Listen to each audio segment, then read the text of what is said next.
Thank you for tuning in to another episode of the Tough Love Podcast. I am Coach Will Walker. Thank you so much for tuning in. You could have been doing anything today, but you decided to take a little time out to listen to the Tough Love Podcast, and we appreciate you.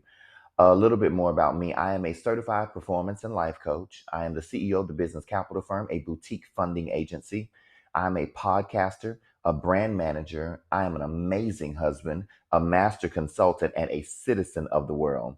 Now, a little bit more about the Tough Love Podcast.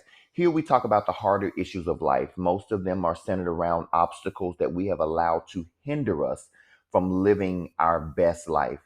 Going forward, I'll be answering questions about how you can secure your peace of mind while also making a great living and keeping your life in perspective. Today, we're talking about the subject that is on everybody's lips 24 hours a day, 7 days a week. Everybody is talking about love. Everybody wants to be in love. Everybody wants to have love.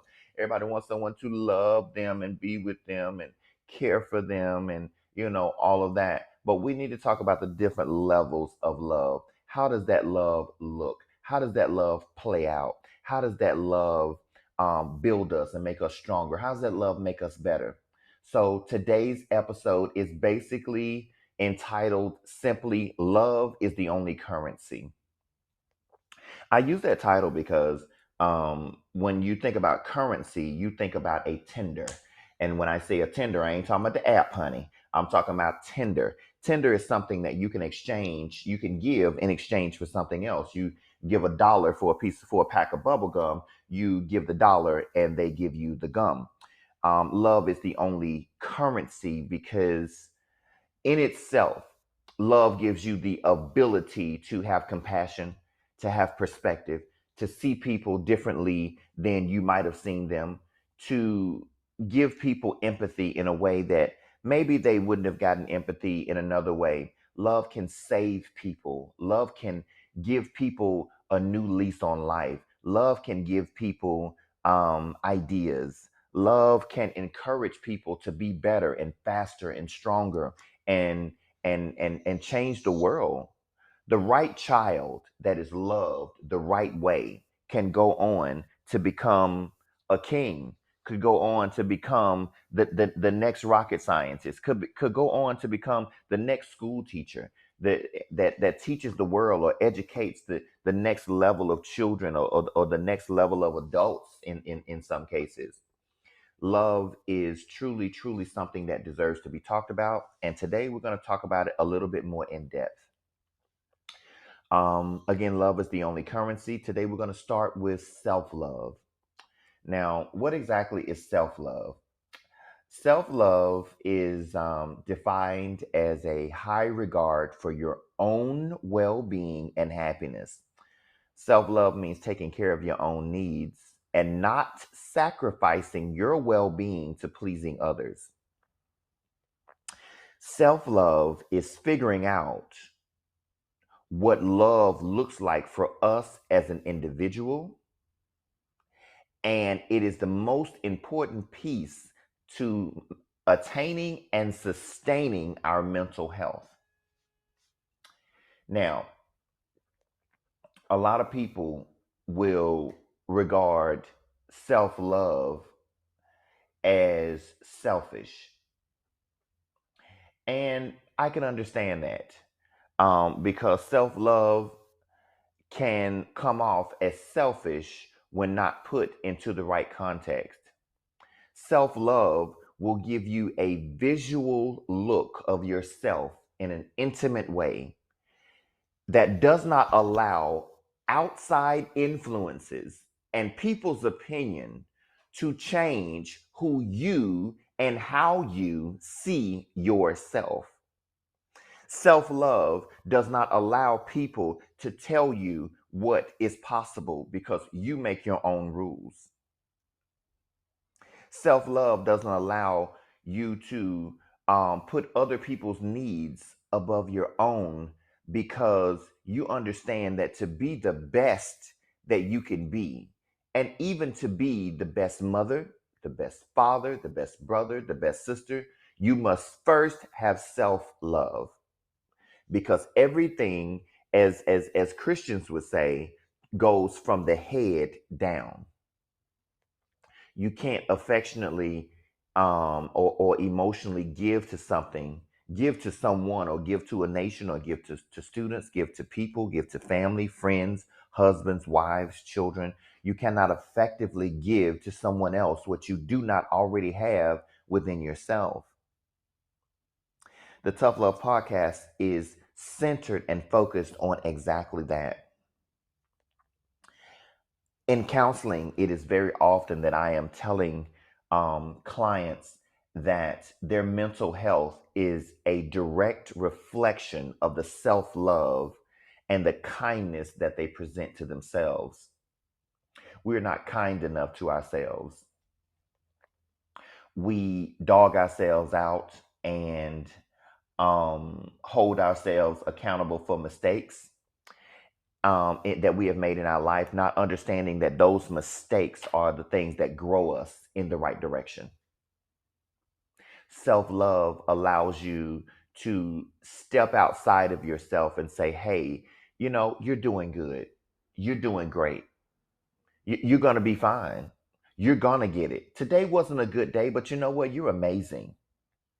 Yeah. We have to speak to ourselves the way we speak to other people. We are very, very guilty of encouraging other people to the extent that we forget to encourage ourselves. I think the biggest question that I want to ask people when we talk about self love is, how much do you really have to give?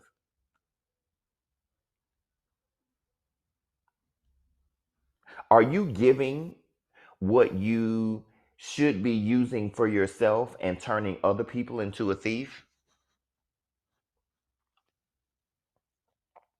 Because, excuse me, self love can't be even talked about without adding in the context of selflessness.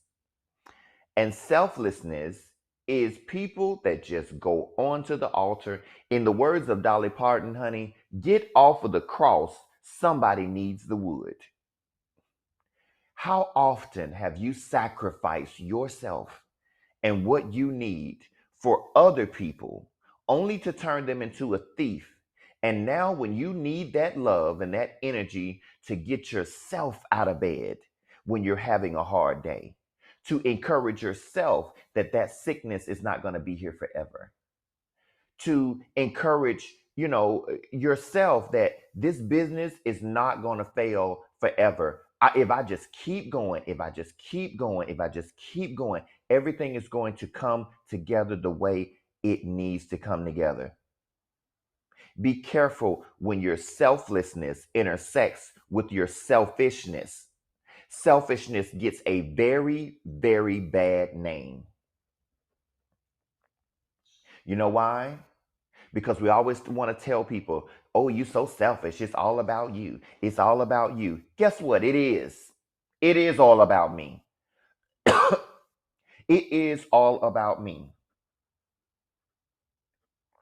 Because if it's not all about me to start with, it can't be all about you after I'm done filling myself up. Please follow my train of thought here. You cannot give to people what you need for yourself. I quote something very often that I hear Iyanla Van Zant say, and I heard her say on a podcast, that my cup runneth over. What's in the cup is for me. What comes out of the cup, you can have it. Because, see, I don't need that. My cup is full. Self love allows you to fill your cup up unapologetically.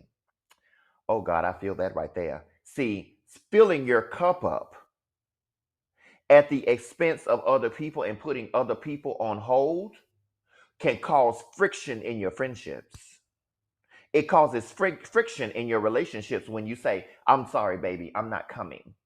I'm not coming to your event. I'm not coming to your birthday party. I'm not coming to kick it with y'all tonight. Why? Why you can't come and kick? No, I can't come.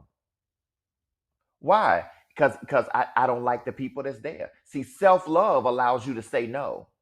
because you know that being around the wrong people for too long alters your state of mind and empties your cup. Oh, I feel the Lord right there. See, y'all don't want to talk about that because what we want to do is we want to be everything to everybody, but you can't be everything to everybody. You got to be everybody in your body. Give yourself what you need. And when you have extra, share it. If you don't have extra, don't share it. Because again, you turn other people into a thief and then you're angry that they took it. This is the biggest mistake that we make. Now, the question is, as I'm discussing self-love, I know some people are, asking, well, if that's what I'm doing and it's self-deprecating behavior, how can I change that? Well, start with prioritizing you first. If there's a situation where your mental health comes into question, and when I say mental health comes into question, let me preface that by saying this.